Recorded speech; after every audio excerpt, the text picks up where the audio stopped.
Welcome to r/Entitled Parents, where we have probably the funniest wedding story I've ever heard. Our first Reddit post is from Thelonious5. This story is about my friend's mother-in-law and her wedding. Strap in, guys. This is a wild ride in which I did the thing that got me banned from any of her family functions, plus a few threats of dismemberment and bodily harm. A good friend of mine from university was getting married. They'd been a couple since her junior year of college, through her 2 years in the Peace Corps, and currently her return to this continent. 6 years in total. She'd been to all manner of family functions and always came back with a strange story about how she thinks her mother-in-law secretly hates her. But she, being a very quiet and sweet person, pushed those thoughts aside. Point 1. She's a vegetarian and Jewish. Husband is not. She was invited and went to Christmas dinner and figured she would just eat sides. Also, she brought a vegetarian casserole. Mother-in-law, after knowing her for 3 years and being told by husband a few weeks before about not to forget the friend doesn't eat meat, proceeded to put meat in every dish. My friend drank water and ate her casserole the whole night, while mother-in-law cried to everyone that friend was so rude for not eating her cooking. Anyway, back to the story. A few friends and I were asked to be in the wedding. My friend has a huge family, and so this was not going to be a small affair. Neither of them is particularly religious, but friends said it would be nice to be married under a huppah. Think an arbor, but 4 poles and covered with a white cloth and lots of flowers. Husband said he could care less and told her to go and rent one for the wedding. I was at the bridal shower when the mother-in-law found out that the pretty canopy was actually a huppah. She almost lost her cool in front of a bunch of people, but managed to compose herself and laugh angrily that if the Jews were being represented, so would the Catholics. In my head, I heard a record screech. Guys, they aren't Catholic. So after much fighting, a lot of screaming, crying, threatening to pull money, which is funny because she contributed nothing, mother-in-law lost. The boot was firmly placed and nothing was moving. Huppah yes, Catholic priest no. Things got stupid quiet. My friend texted me the night before the wedding that she has a bad feeling. I tell her it's probably just nerves. She's getting married and this is a big deal. Oh, how wrong I was. We all show up, get our hair and makeup done, slip into our bridesmaids' dresses, and hang out waiting for the bride to be finished with her hair. She makes a comment saying she hadn't seen mother-in-law all day and that she skipped her hair and makeup appointment. We all side-eyed each other, took a few sips of wine, and hoped the eerie feeling would go away. 30 minutes later, as we're helping the bride into her dress, guess who shows up?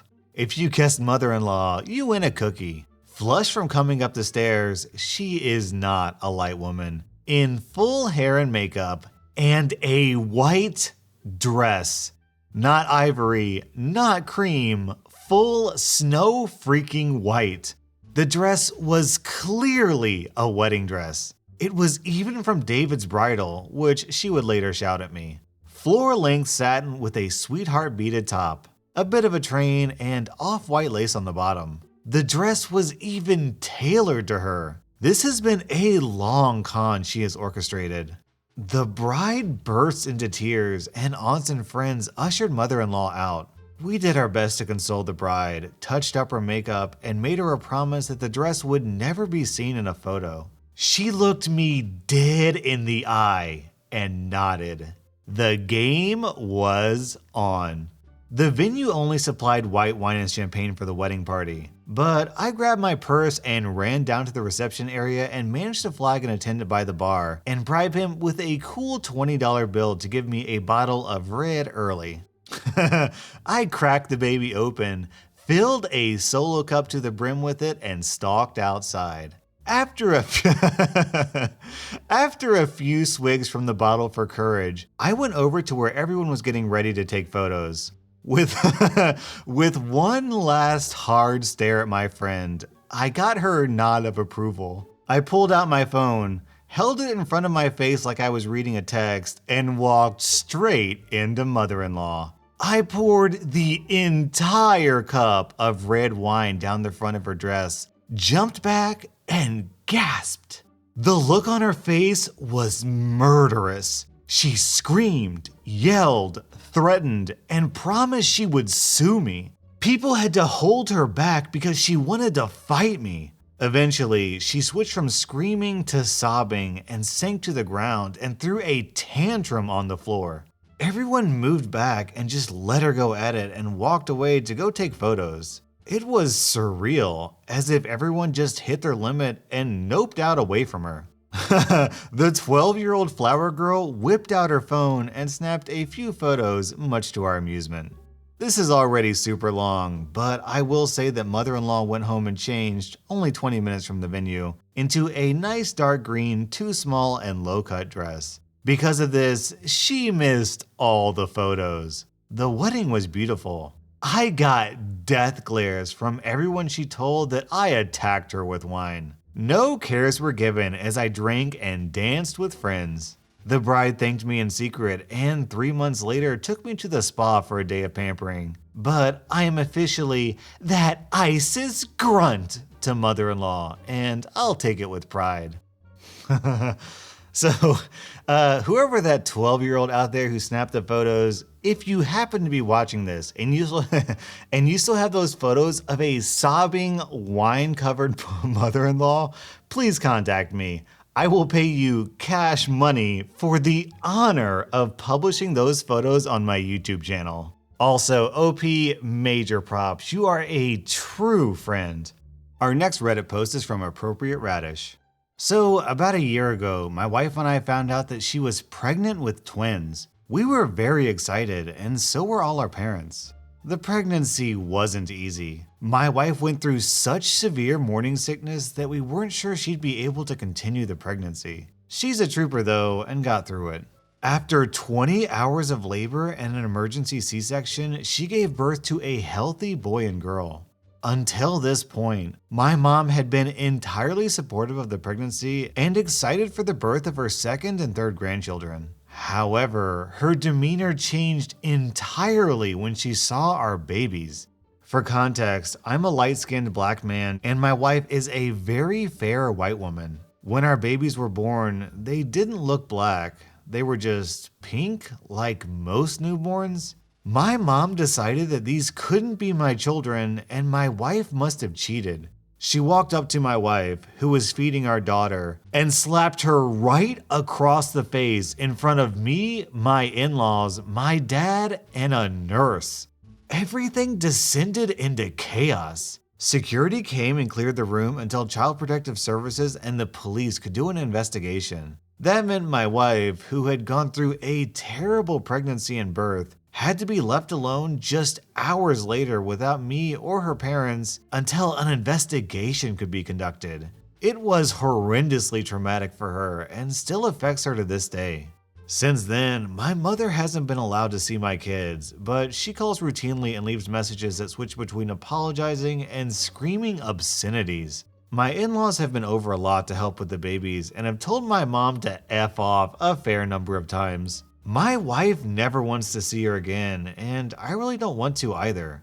Also, after a little while, the pinkness wore off and the babies are very clearly mixed race and look exactly like me. So, turns out that physically assaulting a new mother holding a newborn isn't a good idea. Who could have thought? Our next Reddit post is from aussiedadlost. I've been thinking about writing this for a while, but since the most stupid discussion I've ever had happened tonight, I've just got to get this out. So, quick backstory. I married my current wife, Entitled Parent, and she had 3 kids prior to us meeting. Entitled Kid 1, my stepson, age 13. Entitled Kid 2, my stepson, age 12. And Entitled Kid 3, my stepdaughter, age 10. We have 2 kids together who, as of writing this, aren't entitled brats. For how young they are, they're quite good.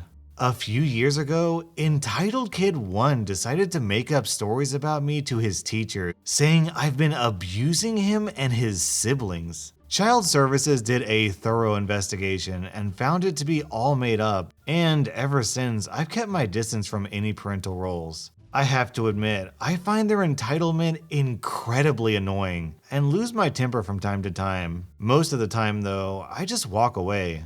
Also, don't know how relevant, but their biological dad, Entitled Dad, has been out of the picture until 2 years ago and has since won enough custody and refuses to work. So we have to pay him child support, even though the kids are with us more than half the time. Here's the story from today. Due to how our routines work, it's up to me to get the little kids ready each morning. I also take them to their respective school and daycare. However, all 3 entitled kids are expected to get themselves ready and catch their buses. Entitled Kid 1 always leaves to go to his grandparents because he gets to make a lunch consisting of nothing but sugar. Entitled Kid 2 usually follows but didn't this morning. Instead, thought it was a great idea to just stuff about. I don't prompt him or tell him what to do because, as their entitled mother says, you can't force them. They have to want to do the right thing. So I'm going about my business, not really paying attention to them. Then, out of the blue, Entitled Kid 2 starts yelling at me. You moron! You should have told me how late it was. Now I'm going to miss my bus. This is all your fault, you idiot. You suck.